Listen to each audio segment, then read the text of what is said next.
Migrant encounters at the U.S. southern border hit a record high of 302,000 for the month of December. 785,000 encounters occurred there since October 1st.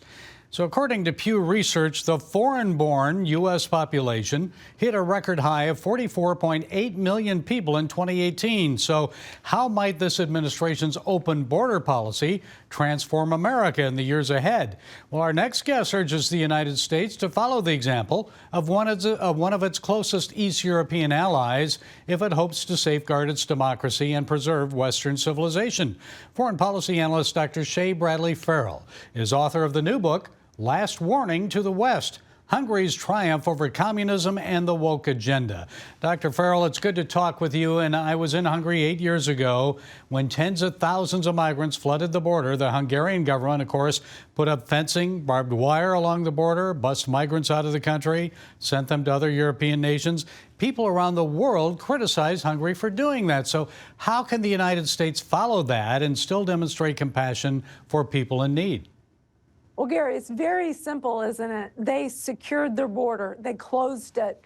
The reason that they did that at that time, by September 2015, there were 400,000 immigrants that had come through Hungary.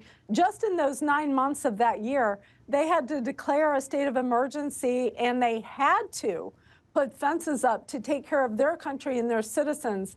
I wish that the Biden administration would do the same thing. I have spent weeks down at our own southern border both years that Biden has been in office. And here's the thing about it, Gary. You know, Biden is floating, the administration floats this humane, orderly, and safe narrative. It's not. We know that it's a travesty for Americans, with record numbers of Americans dying from fentanyl overdose, the communities bearing the burden of millions of illegal people. But what you probably don't know is that there are record numbers of illegal immigrants dying since Biden took office. And Counterpoint Institute, my organization, was one of the organizations that uncovered that early on because the Biden administration would not report it. Well, it isn't only immigration. I know Hungarians are resisting Western Europe's leftist woke agenda. So what specifically are they doing that we're not doing here in the United States?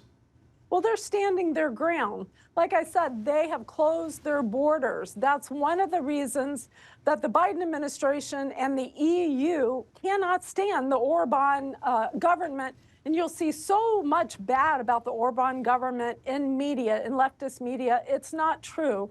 The other thing that they cannot stand, the EU and the Biden administration can't stand, is that the Orban government has also said no to transgender ideology for their children. They actually passed amendments to their child protection law recently that said you cannot bring transgender ideology and teach transition to our children in schools. We're not doing it. It has angered the EU. It has angered the administration here in the United States. And the last thing is the war in Ukraine. Hungary has been reliant on Russian energy. You know, their infrastructure is Soviet era because the Soviet Union occupied them for 46 years. They said, we cannot do these sanctions against Russia because it will crush our own people. So I try to explain to people that they are not pro-Russia, pro-Putin. They are Hungary pragmatic. It's Hungary first, the way I wish that Biden would make America first. They're a member of NATO, and as a member of NATO, they have to support Ukraine, as NATO is doing. So tell us a little more about that. Is it just about oil? It is about also the fact that over 400,000 Ukrainians have died, Gary. I was in the Ukrainian refugee center this year or last year, I can't remember, in Hungary. Hungary shares a border with Ukraine, and Hungary has taken in 3.5 million refugees. Most of them left to other parts of Europe.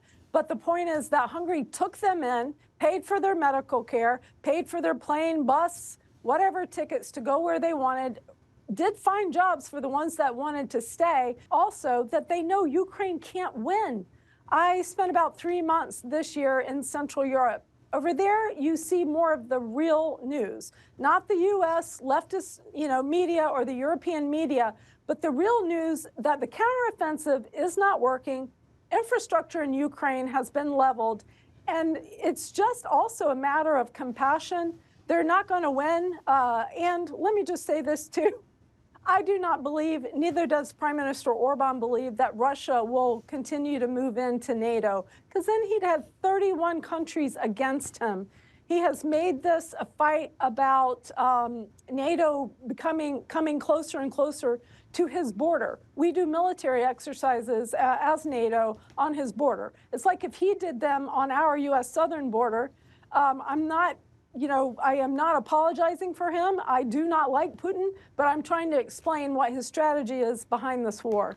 Well, now he's got the opposite. He got more NATO members as a result of that, with Sweden, possibly Sweden and Finland.